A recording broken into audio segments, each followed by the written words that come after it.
Hey, my name is Victor Zaccardo, and together with Rob Parsons, we put together this presentation for the MAE 511 semester project Part A. The first step in the project was to conduct a literature review and find a paper that had suitable dynamics and was interesting to both Rob and I.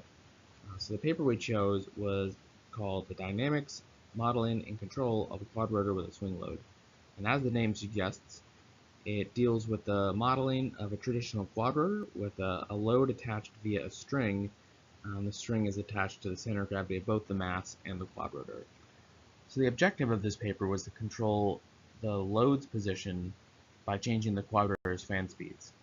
So ideally you would give the load a path to follow and the quadrotor does whatever it has to do to follow that path. So before we get into the derivation, I just wanted to show a practical application that I'd encountered in my life of a quadrotor with a swing load. So at right, we suspended an aluminum can and we shot at it with a BB gun. And this video on the left, we're trying to pick up an army man with the quadrotor. And in both applications, flying with a swing load significantly changed the dynamics of the flight.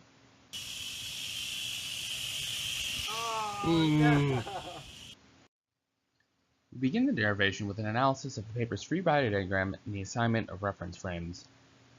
So we kept the paper's reference frames and we just renamed them according to the 511 nomenclature. So the inertial reference frame is the O frame, the body frame is the B frame, and we named the load L, which is a point mass. It's important to note here that the distance between the prop and the center of gravity is L over 2. We start the translational equations of motion by summing the forces on the quadrotor's center of gravity. And so to begin with, we started with just a very high level, what forces are acting on the quadrotor's body. And these forces, which you can see here at right, were gravity, an aerodynamic drag as the quadrotor moves through the air, the thrust from the quadrotors, and then obviously the swing load. So we'll define these on the following slides. But for comparison, the translational equation of motion from the paper is shown at the bottom here, where m is the mass, x double dot is the second O derivative of the position vector, the kt is the drag tensor multiplied by the velocity, t is the thrust vector, and then f cable is the same as the f load. R is just a very ambiguous rotation matrix, which I'll define on the next slide. Defining the forces that we talked about in the previous slide, thrust in the B frame is just the sum of the thrusts from all the props, and those are obviously in the KB direction. Each thrust can be calculated using this relationship provided in the paper.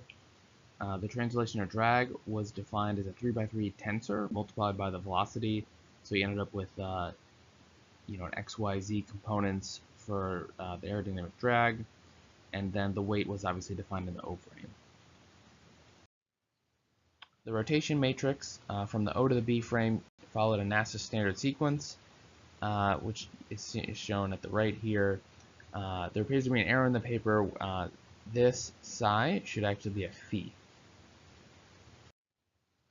The only expression we didn't define on the previous slide was the load force, or the force between the load and the quadrotor's body. So we did this by summing the forces on it, and it consists of a gravity component and then the acceleration or the second time derivative of the vector from O to L.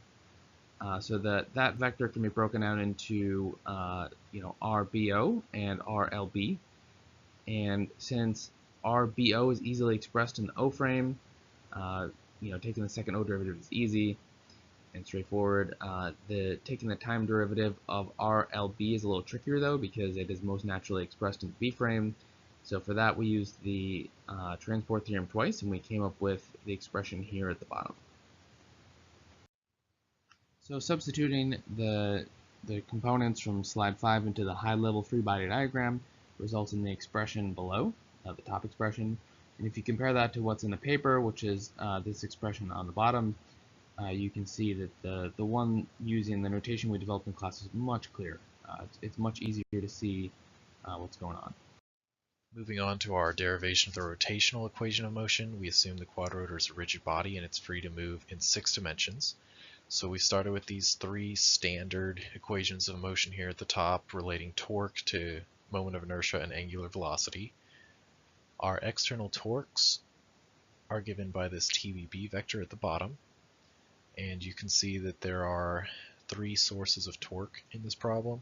The first is thrust from the propeller, since those thrusts don't act at the center of mass, so that's given, we see a term in the x and y dimension.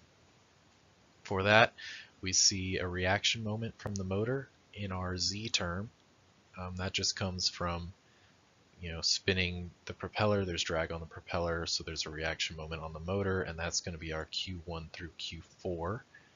And the k times omega terms in each axis are rotational drag, where k is sort of a rotational drag coefficient, and omega obviously is the x, y, or z component of angular velocity.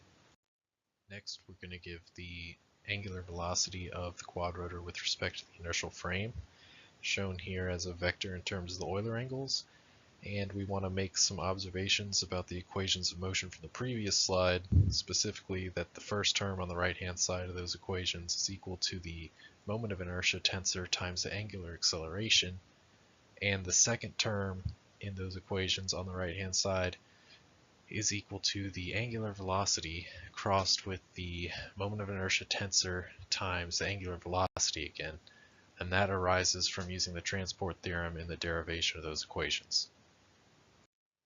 Using these 2 observations, we can convert the equations of motion into matrix form, shown here at the top, and as on the previous slide, the angular velocity is given by this vector in terms of the Euler angles. So together we have 6 differential equations and 6 unknowns to define the rotation of the quadrotor. In the paper, this is all condensed into one expression, which is given at the bottom of this slide. And that doesn't look very similar to our equation, so we're going to go through the steps to show what all those terms are in their equation and how it is actually pretty similar to ours, though it's still slightly different. In the article we're reviewing, the authors define a matrix P, which is called the rotation velocity transfer matrix, and a vector eta, which contains the Euler angles of rotation. They make the assertion that the time derivative of eta is equal to P times the angular velocity of the system.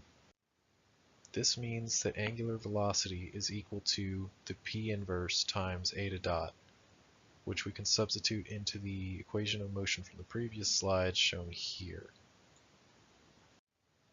We also need to note that using this notation, the time derivative of the angular velocity is equal to the total derivative of the P inverse matrix times eta dot plus P inverse times eta double dot.